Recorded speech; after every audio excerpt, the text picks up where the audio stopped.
केजरीवाल को कोर्ट का समन। शराब नीति घोटाले में ईडी ने पूछताछ के लिए 8 बार बुलाया, नहीं आए तो कोर्ट में लगाई गुहार। नमस्कार, मैं हूं दीपशिका। दिल्ली की राउस एवेन्यू कोर्ट ने दिल्ली के मुख्यमंत्री अरविंद केजरीवाल को समन जारी कर 16 मार्च को पेश होने को कहा है। ईडी ने धन शोधन जांच में समन का पालन नहीं करने के लिए अरविंद केजरीवाल के खिलाफ मुकदमा चलाने का अनुरोध करते हुए अदालत में नई शिकायत दर्ज कराई थी। अतिरिक्त मुख्य पेट्रोलियम मजिस्ट्रेट दिव्या मल्होत्रा ने केजरीवाल को 16 मार्च को अदालत में पेश होने का निर्देश दिया है। अरविंद केजरीवाल आबकारी नीति से संबंधित मामले के सिलसिले में ईडी के 8 समन की अवहेलना कर चुके हैं। वहीं दिल्ली के मुख्यमंत्री ने कल दावा किया था कि अगर वे बीजेपी में शामिल हो जाए तो उन्हें एजेंसी से नोटिस मिलने बंद हो जाएंगे। ईडी की नई शिकायत धन शोधन निवारण अधिनियम की धारा 50 के तहत संघीय जांच एजेंसी द्वारा आम आदमी पार्टी के राष्ट्रीय संयोजक अरविंद केजरीवाल को भेजे गए समन संख्या 4 से 8 का पालन नहीं करने से संबंधित है। ईडी ने पूर्व में अदालत में याचिका दायर कर दिल्ली आबकारी नीति से जुड़ी धन शोधन जांच में केजरीवाल को जारी किए गए पहले 3 समन पर पेश नहीं होने के खिलाफ उनके खिलाफ मुकदमा चलाने की मांग की थी। केजरीवाल ने समन को अवैध बताया। केजरीवाल ने ईडी के इन 8 समनों को अवैध बताया था और पिछली बार संघीय एजेंसी को सूचित किया था कि उनसे 12 मार्च के बाद वीडियो कॉन्फ्रेंसिंग के जरिए पूछताछ की जा सकती है।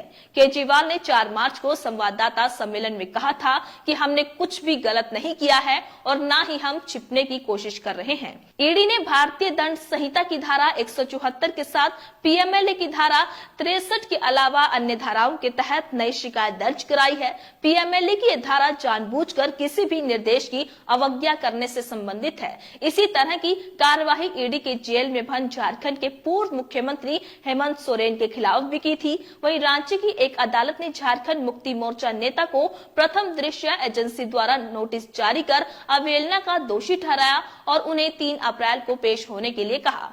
इस मामले में अब तक ईडी आप नेता मनीष सिसोदिया और संजय सिंह, वहीं पार्टी संचार प्रभारी विजय नायक और कुछ शराब कारोबारियों को गिरफ्तार कर चुकी है।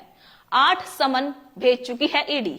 इससे पहले ईडी सीएम केजरीवाल को 8 समन भेज चुकी है। वे इन समन को गैर कानूनी बताते हैं। उन्होंने कहा कि ये समन गैर कानूनी है, लेकिन फिर भी वे ईडी के सवालों के जवाब देने के लिए तैयार हैं। उन्होंने ईडी से 12 मार्च के बाद की कोई तारीख मांगी थी। वहीं केजरीवाल ने कहा था कि वे वीडियो कॉन्फ्रेंसिंग के जरिए सवालों के जवाब देंगे। केजरीवाल को बार-बार समन भेजने पर आपका रुख। वहीं केजरीवाल को बार-बार ईडी की ओर से समन भेजने पर आम आदमी पार्टी ने सवाल उठाया था कि आखिर ईडी किस आधार से ये समन भेज रही है। जब खुद ईडी इस मामले को लेकर कोर्ट गई तो इंतजार क्यों नहीं कर सकती। ईडी सिर्फ अरविंद केजरीवाल को डराना चाहती है। आम आदमी पार्टी का कहना है कि चंडीगढ़ में सुप्रीम कोर्ट ने जिस तरह से फैसला सुनाया उसी का बदला अरविंद केजरीवाल से लिया जा रहा है। अगर ये सिर्फ लीगल मामला होता तो ईडी कोर्ट के फैसले का इंतजार करती। आम आदमी पार्टी इससे डरने वाली नहीं है। बता दें कि इससे पहले सीएम अरविंद केजरीवाल को ईडी 8 समन जारी कर चुकी है, लेकिन केजरीवाल अभी तक किसी भी नोटिस के जवाब में जांच एजेंसी के सामने पेश नहीं हुए। ऐसे में इस समन को छोड़ना उनके लिए मुश्किलें बढ़ा सकता है, क्योंकि लगातार समन को छोड़ना ईडी की धारा 19 के तहत असहयोग के लिए अभियोग की जमीन मजबूत कर रहा है। हालांकि केजरीवाल का कहना है कि जब ईडी खुद इस मामले को लेकर कोर्ट गई तो इंतजार क्यों नहीं कर सकती। ईडी सिर्फ अरविंद केजरीवाल को डराना चाहती है। क्या है मामला, आपको बता दें, ये पूरा मामला 22 मार्च 2021 को मनीष सिसोदिया ने दिल्ली में नई शराब नीति का ऐलान किया था। 17 नवंबर 2021 को नई शराब नीति यानी एक्साइज पॉलिसी 2021 और 22 लागू कर दी गई थी। नई नीति लाने के बाद सरकार शराब के कारोबार से बाहर आ गई, जिसके बाद शराब पूरी दुकानें निजी हाथों में चली गई। इस नीति को लाने के पीछे सरकार का तर्क था कि इससे माफिया राज खत्म होगा और सरकार के रेवेन्यू में बढ़ोतरी होगी। हालांकि नई नीति शुरू से ही विवादों में रही है। जब बवाल ज्यादा बढ़ गया तो 28 जुलाई 2022 को सरकार ने नई शराब नीति रद्द कर फिर पुरानी पॉलिसी लागू कर दी।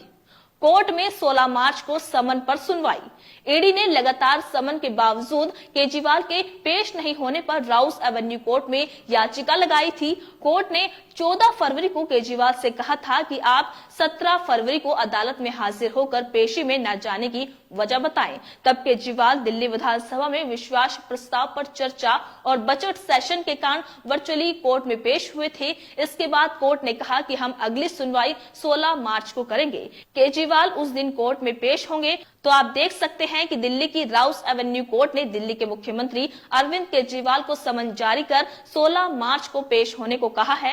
ईडी ने धन शोधन जांच में समन का पालन नहीं करने के लिए अरविंद केजरीवाल के खिलाफ मुकदमा चलाने का अनुरोध करते हुए अदालत में नई शिकायत दर्ज कराई थी। इसी को लेकर दिल्ली के मुख्यमंत्री ने कल दावा किया था कि अगर वे बीजेपी में शामिल हो जाएं तो उन्हें एजेंसी से नोटिस मिलने बंद हो जाएंगे। अब बड़ा सवाल ये खड़ा होता है कि केंद्र सरकार बार बार समन क्यों भेज रही है, जब केजरीवाल ईडी के इन सभी 8 समनों को अवैध बता रहे हैं। वहीं आम आदमी पार्टी ने सवाल ये भी उठाया कि आखिर ईडी किस आधार से ये समन भेज रही है। जब ईडी खुद इस मामले को लेकर कोर्ट गई तो इंतजार क्यों नहीं करती। उनका कहना है कि ईडी सिर्फ उन्हें डराना चाहती है। उनका कहना है कि केजरीवाल डरने वाले नहीं हैं। वहीं इस खबर को लेकर आपकी क्या राय है, हमें कमेंट करके जरूर बताइएगा। इसी तरीके से देश और दुनिया से जुड़ी हर छोटी से बड़ी अपडेट के लिए FBN यानी फ्रंटलाइन ब्रेकिंग न्यूज के साथ बने रहिएगा। धन्यवाद।